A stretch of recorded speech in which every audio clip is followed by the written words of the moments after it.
Everyone, welcome back to Fintocrats. ये video में हम वोलेटिलिटी और इंडिया विक्स के बारे में बात करेंगे और हमारी कोशिश है कि इंडिया विक्स के बारे में आपके हर सवाल का जवाब आपको इस वीडियो में मिल जाएगा। आज के इस वीडियो में हम इंडिया विक्स के बारे में एग्जैक्टली देखने क्या वाले हैं। हम समझेंगे कि वोलेटिलिटी इंडेक्स और इंडिया विक्स एग्जैक्टली होता क्या है, इंडिया विक्स की वैल्यू कैसे चेक करें, इंडिया विक्स की वैल्यू चेक करने के बाद उसका सही इस्तेमाल कैसे करें और कैसे समझे वो वैल्यू का मतलब एग्जैक्टली है क्या। हमें ये भी समझ के लेंगे कि इंडिया विक्स हमें मार्केट की डायरेक्शन बता सकता है या नहीं, और हम ये भी समझ के लेंगे कि इंडिया विक्स मार्केट के बारे में प्रेडिक्शन कर सकता है क्या। So first thing first, what is volatility index. तो वोलेटिलिटी इंडेक्स उसके नाम में ही लिखा है कि मार्केट में अभी एग्जैक्टली कितनी वोलेटिलिटी है वो बताने वाला इंडेक्स। सो एक्चुअली विक्स क्या है।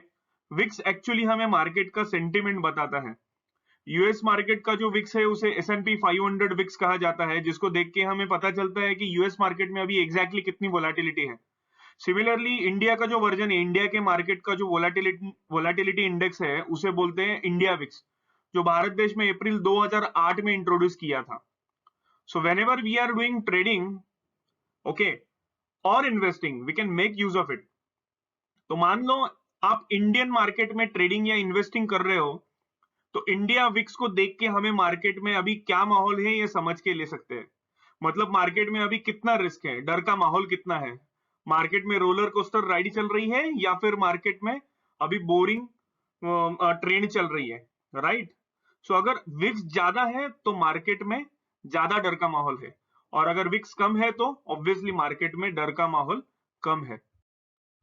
अभी हम देखते हैं कि ये इंडिया विक्स को एग्जैक्टली कहां देखे, उसका value, how to check the value of India VIX. तो हमें सबको Moneycontrol, right, Moneycontrol ये वेबसाइट पता ही रहेगा। आप उधर सर्च में जैसे स्टॉक को सर्च करते हो वैसे इंडिया विक्स सर्च करो तो आपको उधर इंडिया विक्स की वैल्यू मिल जाएगी। सिमिलरली आप investing.com की वेबसाइट के भी सर्च बार में जाके इंडिया विक्स की वैल्यू चेक कर सकते हो, या फिर आपका जो भी ब्रोकर है, for example Zerodha, ICICI direct, angel one, up stocks या फिर मोतीलाल ओसवाल, ओके, जो भी आपका ब्रोकर है उसका वेबसाइट पे जाके सिमिलरली जैसे ही आप स्टॉक को सर्च करते हो वैसे इंडिया विक्स डाल के उसके ऊपर भी आप इंडिया विक्स की वैल्यू चेक कर सकते हो, राइट। सो अभी व्हाट नेक्स्ट, इंडिया विक्स की वैल्यू तो चेक कर ली हमने, चेक करके उसका क्या मतलब निकाले, उसको कैसे रीड करें, right. So if the India VIX is 20, उसका मतलब है कि मार्केट अगले एक साल में या तो 20% ऊपर जाएगा या फिर 20% नीचे जाएगा। इंडिया विक्स जो भी हमने सर्च किया उसके बाद हमें वैल्यू आई, जैसे कि स्टॉक की प्राइस पता चलती है वैसे इंडिया विक्स की वैल्यू पता चलती है। अगर वो वैल्यू मान लो 20 है तो उसका मतलब है कि मार्केट में अगले एक साल में या तो 20% ऊपर डायरेक्शन मिलेगा या फिर 20% नीचे की डायरेक्शन में मार्केट का मूवमेंट होगा। हमें डायरेक्शन एग्जैक्टली पता नहीं चल रही है, बट आइदर और किसी भी एक डायरेक्शन में मार्केट का मूवमेंट होने की चांसेस और संभावना ज्यादा होती है। But people don't bother for 1 year, right. Long term investors के लिए ये इंफॉर्मेशन तो ठीक है, but what about short term investors या फिर फ्यूचर एंड ऑप्शंस में जो ट्रेडर्स ट्रेड करते हैं उनके बारे में क्या। तो ऐसा कुछ मेथड है क्या जिसका यूज करके हम शॉर्ट टर्म के लिए वोलेटिलिटी इंडेक्स की वैल्यू निकाल सकते हैं। So yes, we can calculate it mathematically. So let's say India VIX is 20 और साल में महीने रहते हैं 12, तो 12 का स्क्वायर रूट निकल के आता है 3.46। हम सबने स्कूल में कॉलेजेस में स्क्वायर रूट ऑफ नंबर निकाला ही रहेगा। सो स्क्वायर रूट बन के आता है 3.46, और फिर 20 को हम 12 के स्क्वायर रूट से डिवाइड करते हैं तो वैल्यू निकल के आता है 5.77। इसका मतलब कि अगले एक महीने में, मतलब शॉर्ट टर्म में इंडिया मार्केट में 5.77% की वोलेटिलिटी हो सकती है, right. So now let's understand कि विक्स हमें मार्केट की डायरेक्शन बता सकता है क्या, मतलब मार्केट ऊपर जाएगा या नीचे जाएगा, हम ये विक्स को देख के प्रेडिक्ट कर सकते हैं क्या।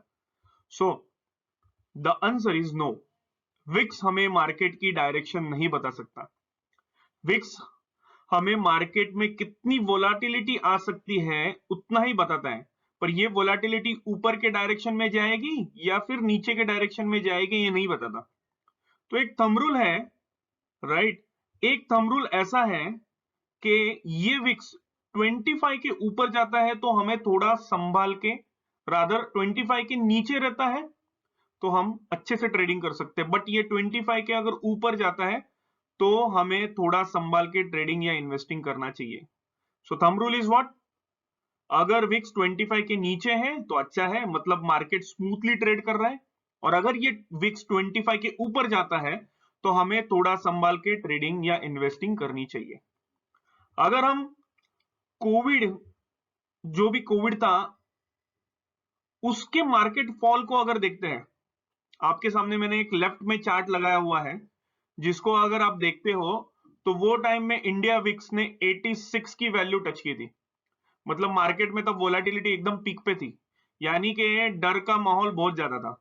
तब आप निफ्टी का वैल्यू देखते हो तो वो भी एकदम बॉटम पे था, 7511 was the Nifty value in those days, right, when India VIX was 86। अभी हम जान के लेते हैं कि ऐसा क्यों हुआ, क्योंकि देखो जब भी हमने देखा है कि जब भी इंडिया विक्स 25 के ऊपर है तभी कॉशन रहता है, हमें थोड़ा सा कॉशियस रहना चाहिए, हमें संभाल के ट्रेड या इन्वेस्टिंग करनी चाहिए, राइट। सो नेक्स्ट, अभी हम जान के लेते हैं कि ये जो इंडिया विक्स है वो निफ्टी के बारे में एक साल बाद का प्रेडिक्शन कर सकता है क्या, और उस प्रेडिक्शन को हम वैलिड मान सकते हैं क्या, right. So the answer is that India VIX alone cannot predict what will happen in Nifty for next year. But of course, India VIX हमें शॉर्ट टर्म प्रेडिक्शन के लिए हेल्प कर सकता है और हमें बता सकता है कि मार्केट में हमें रिस्क उठानी चाहिए या फिर थोड़ा सा शांति रखनी चाहिए। ओके, अभी ये जो विक्स है उसके साथ हम अगर बाकी के कुछ फैक्टर्स, इंपॉर्टेंट फैक्टर्स को क्लब करते हैं, ओके, जो भी उसे अगर हम अपना एनालिसिस स्ट्रॉन्ग बनाने के लिए अगर ये फैक्टर्स को इस्तेमाल करते हैं, जैसे कि लॉन्ग टर्म इन्वेस्टर्स के लिए अगर ये विक्स 25 के ऊपर जाता है तो वो इन्वेस्टर्स को हाई बीटा स्टॉक्स में निवेश करना चाहिए, और ऑब्वियसली अगर ये विक्स 25 के नीचे जाता है तो वो इन्वेस्टर्स को लो बीटा स्टॉक्स में निवेश करना चाहिए। उसी के साथ मैक्रो और माइक्रो इकोनॉमिक फैक्टर्स और मेजर इवेंट्स के ऊपर भी नजर रखनी चाहिए, और अगर आप ऑप्शंस ट्रेडिंग करते हो तो other factors like theta DK, delta और बाकी ऑप्शंस का बिहेवियर, उसके ऊपर भी ध्यान देना चाहिए। सो ऑल इन ऑल ये इंडिया विक्स एक यूजफुल टूल तो है, but India VIX alone can not be useful and it can be made useful if we consider the other factors as well. So ये जो other factors है उसका अगर हम लोग इस्तेमाल करते हैं अपने एनालिसिस में तो ये इंडिया विक्स एक यूजफुल टूल बन के आ सकता है। सो आशा करता हूं कि आपको ये वीडियो अच्छा लगा रहेगा। So here we end this video. Kindly subscribe to our channel and please like and share our video. Thank you from the team Fintocrats.